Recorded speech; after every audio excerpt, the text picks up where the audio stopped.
The silver fork slipped from my fingers and clattered onto the porcelain plate, echoing through the open-air breakfast patio like a gunshot. Madeline, my mother's voice sliced through the morning calm, crisp and cold like the pressed linen napkin in her lap. When will you stop humiliating this family? I froze mid-reach for my coffee, heart thudding, cheeks flushing despite the breeze. The toast in my mouth turned to ash. I looked across the long marble table at her pearl-studded collar and permanently disappointed face. I didn't realize being alive was humiliating, I said quietly, forcing a sip of coffee down my dry throat.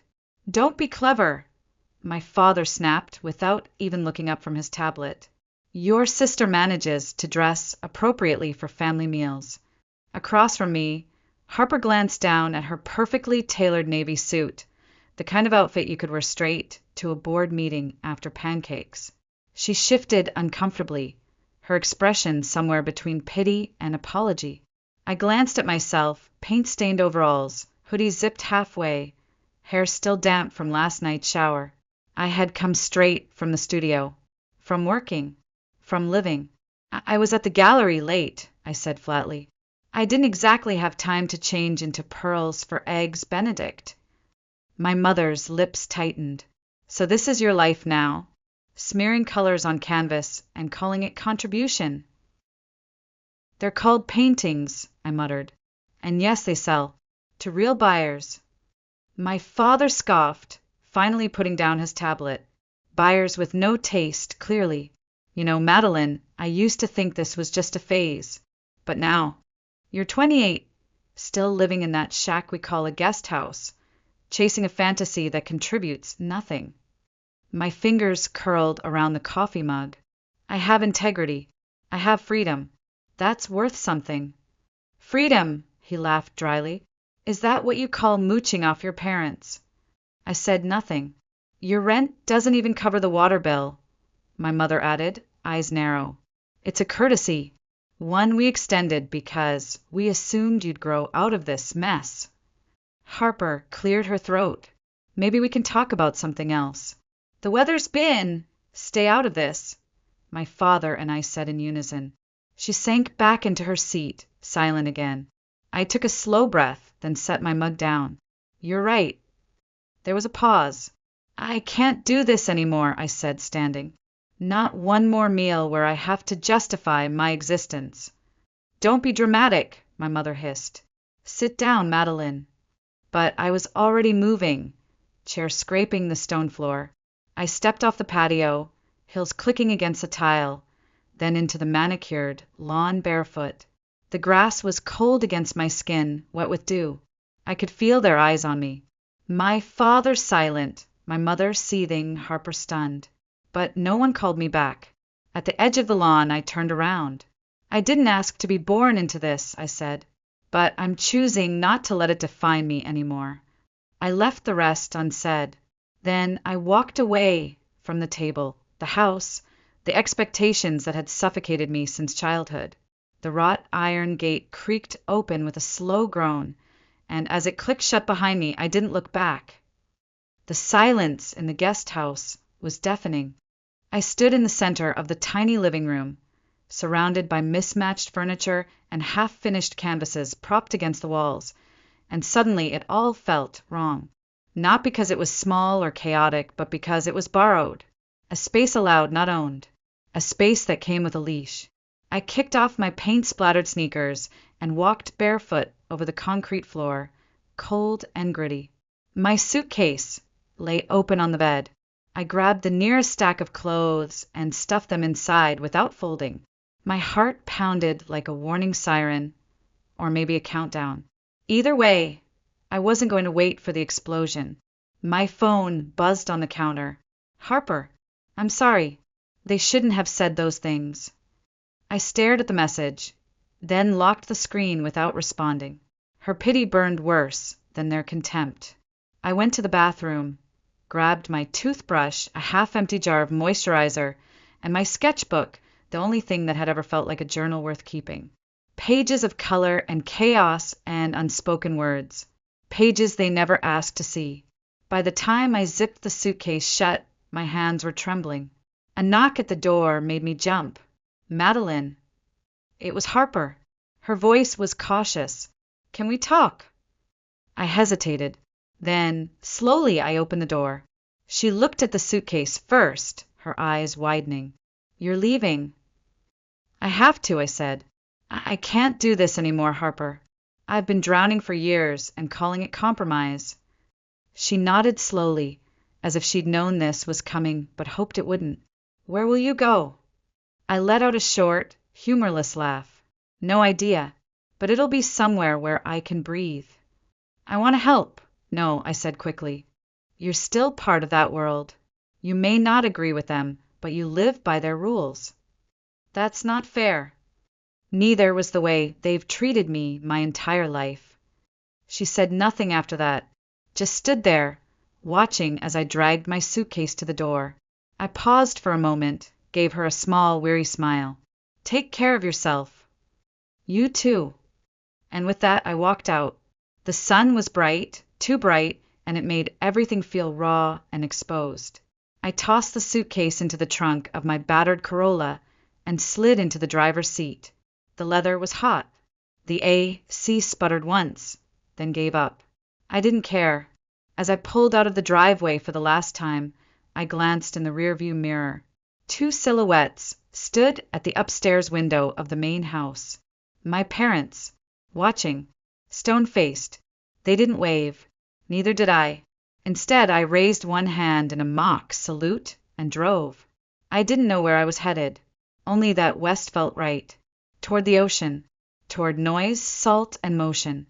I turned up the radio to drown out my thoughts, but nothing could mask the thudding ache in my chest. Somewhere along the Pacific Coast Highway, the car began to sputter. I pulled off near a small art fair on a pier in Santa Monica, thinking I could maybe distract myself, maybe even sell a piece or two from the stash in my back seat. I set up my tiny booth near the end of the row, the wind tugging at my hair. The canvases looked small and out of place between the polished jewelry stalls and high-end sculpture vendors. But I hung them anyway. Bold strokes of color, unfiltered, undignified, honest. An hour passed. People walked by without stopping. Then another. Still nothing. Then I saw him. Grease-stained jeans, sunburned forearms, and a tool belt slung around his waist like it belonged there. Definitely not the typical art fair crowd. He paused in front of one of my paintings, a swirl of gold and deep red that I'd poured my worst night into, and tilted his head. "You painted this?" he asked, pointing. I nodded. He turned to me, smiling. "It's like looking at a sunset through stained glass." I blinked. That's exactly what I was going for. He extended a hand. "Miles. Miles Carter." "Madeline Shaw," I said, and for the first time in hours, I smiled. The loft smelled like sawdust and fresh paint, two scents I never expected to associate with safety. It was small, tucked above Miles' half-renovated garage on a quiet corner of Santa Monica. The floor creaked with every step, the brick walls were chipped and uneven, and the windows rattled when the wind hit, but it was mine, ours. We carried the last box up the narrow staircase together, both breathing hard. "This place has character," I said, wiping sweat from my forehead. Miles grinned. "That's a nice way of saying it's falling apart." "No," I said softly. "It feels alive." The kitchen was barely more than a hot plate and a sink. The bed sat on a wooden pallet near the window. I draped my scarves over the curtain rods to soften the afternoon light, while Miles mounted his old turntable on a milk crate. That first night, we ate Chinese takeout on the floor, our backs against a stack of unpacked canvases. I should have felt nervous, homeless in the eyes of my parents, no savings to speak of, no certainty. But instead, I felt something strange, peace. Over the next few days, we fell into a rhythm. Miles woke early, sleeves rolled, toolbox in hand, determined to bring the garage downstairs back to life. He spent hours under hoods, coaxing old engines to breathe again. He spoke about carburetors the way I spoke about shadow and light. Not just with knowledge, but with reverence. I set up a makeshift studio in the corner near the largest window. My easel leaned against a wall splattered in accidental color. For the first time in months, I painted without pressure. No exhibitions to impress, no parents to placate. Just movement, just release. One morning, as I stood over a half-finished canvas, Miles came up behind me, wiping grease from his hands. "You should sell these," he said. I shrugged. "I've tried." "Not like this," he said. "Set up an online shop. Let people find you." "I don't even know what to charge," I said, biting my lip. "They're not gallery pieces." "They're real," he said. "That's worth more than any gallery label." So I did it. Nervously, tentatively, I created a website, took photos in the best light, wrote little blurbs under each piece, even when it felt too vulnerable. And when it came time to enter the price, I hovered. "You're sure?" I asked Miles for the third time, finger trembling above the keyboard. "Madeline," he said, brushing hair from my face, "your work is worth it. Trust yourself." So I clicked publish. Then I waited. Hours passed, then a day, and then the first order. Someone from Portland bought a piece I painted on a sleepless night, one I nearly threw away. The message with the order said, "Your work speaks. Thank you for making this." I cried, not because of the sale, but because for the first time someone saw me and didn't flinch.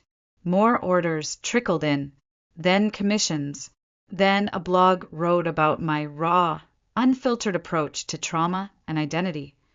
I didn't even know they were watching. Every time a new message came through, Miles would grin and say, "Told you."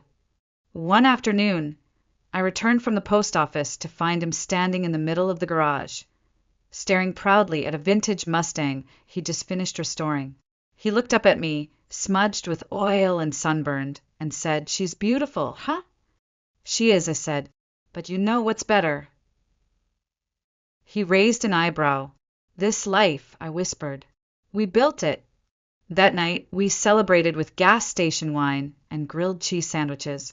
We danced barefoot on the creaky wood floors as jazz played from the turntable, and for the first time in years, I wasn't performing. I wasn't trying to meet anyone's expectations. I was just living.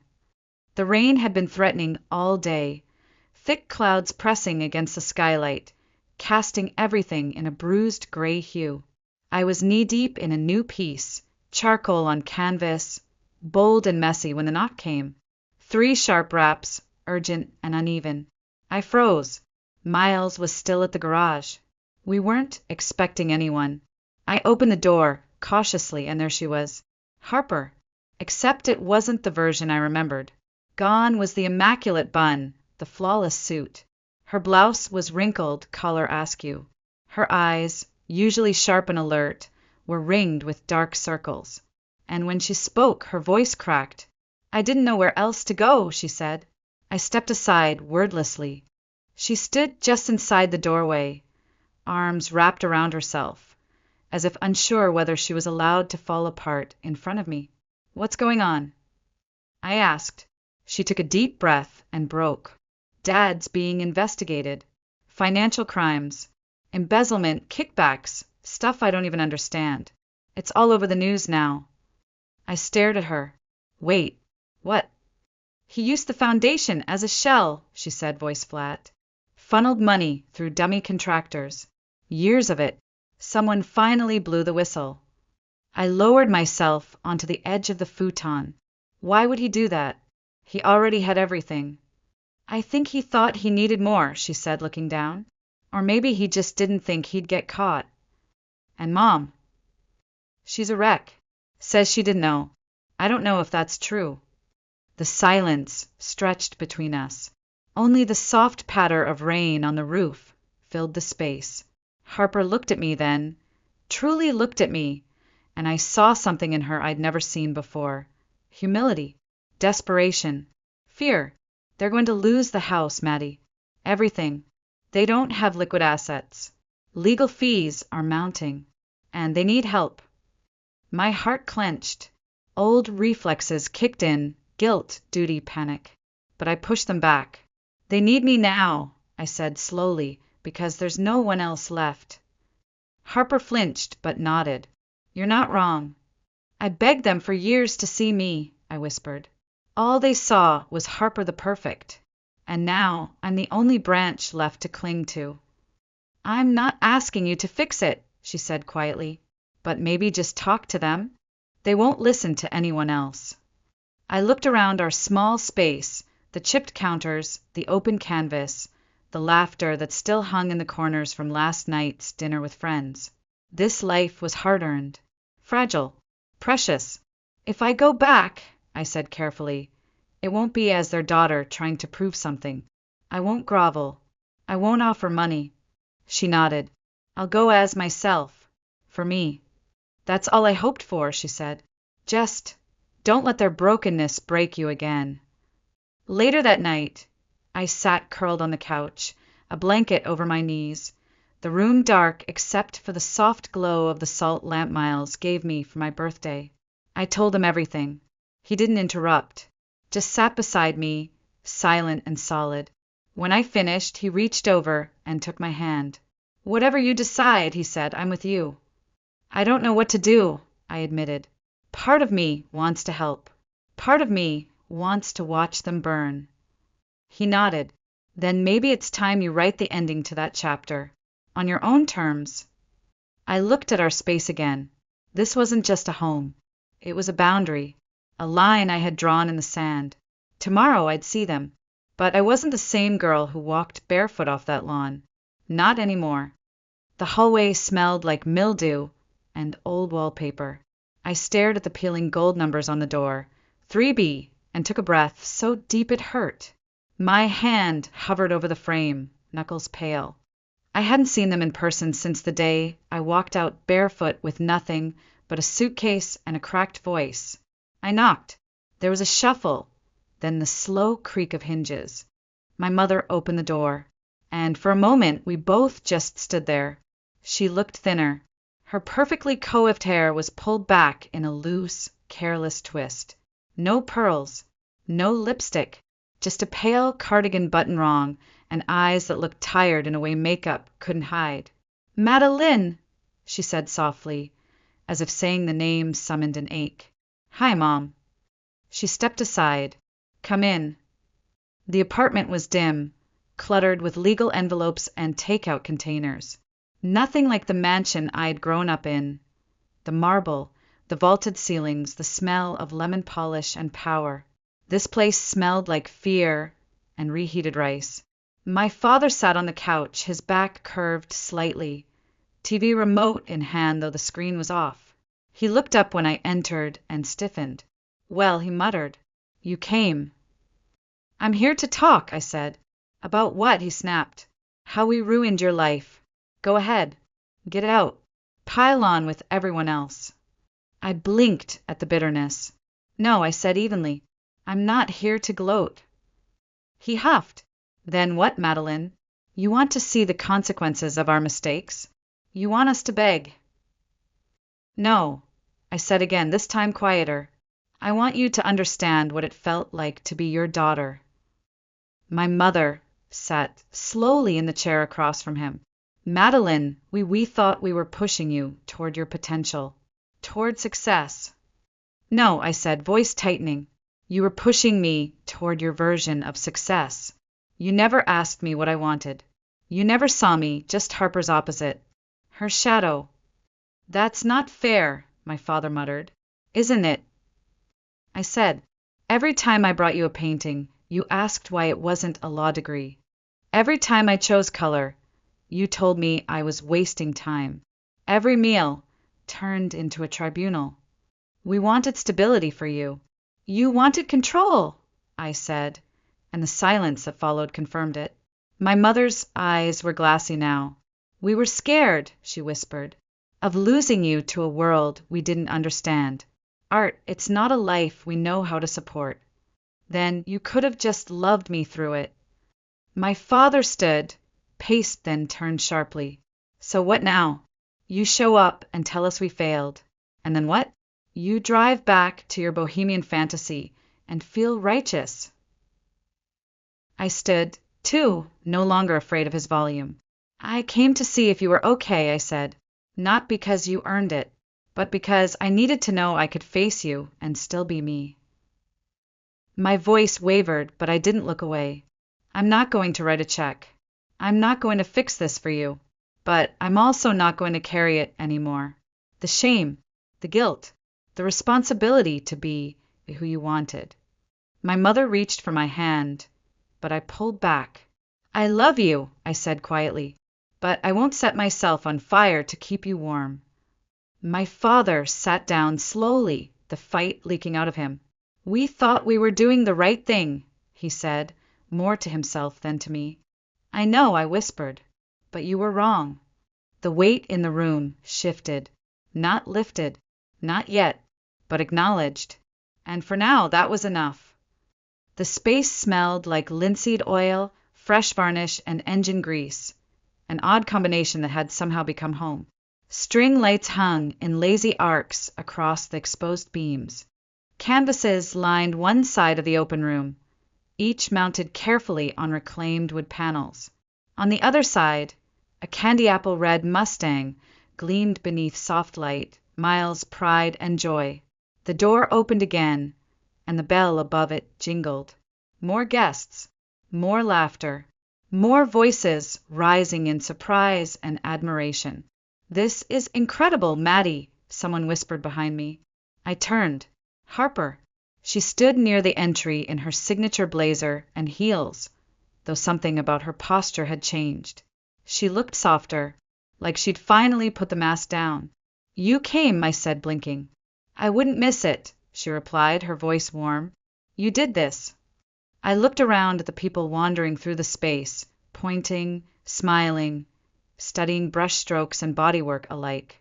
We did, I said, glancing toward Miles, who was showing a group of kids how the engine purred. Harper reached into her purse. They wanted me to give you this.